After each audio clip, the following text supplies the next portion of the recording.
Politikus Partai Gerindra, Fadly Zon, menanggapi penggunaan istilah terorisme dan ekstremisme yang kerap mudah diucapkan oleh masyarakat. Dalam kanal YouTube-nya, Fadly Zon menjelaskan sejarah Islam Indonesia moderat, yang menuliskan pahlawan kemerdekaan nasional Indonesia sebagai teroris.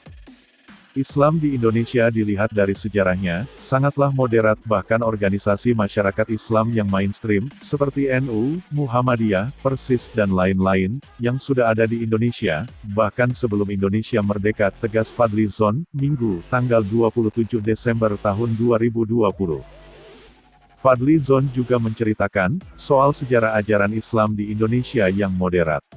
Ia menganggap, aksi-aksi terorisme perlu adanya penelitian lebih jauh. Mereka bergerak di bidang pendidikan, dakwah, membangun pesantren dan semuanya adalah tempat pendidikan yang moderat. Sehingga melahirkan orang-orang, yang sangat moderat dan sangat toleran, sesuai ajaran Islam yang moderat dan toleran, ujarnya.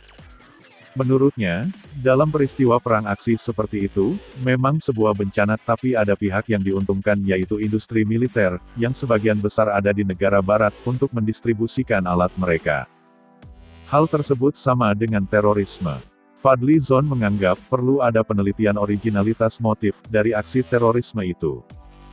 Ia menyebut banyak aksi yang diprovokasi, yang berupaya mendiskreditkan Islam, demi kepentingan lain.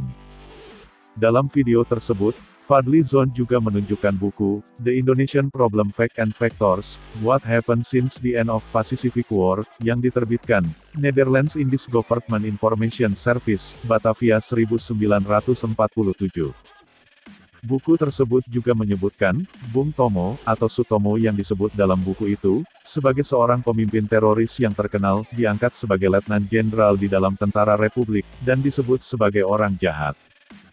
Fadly Zon merasa ironis, tokoh bangsa kita disebut teroris, dirinya pun mengajak agar bangsa Indonesia tidak diadu domba.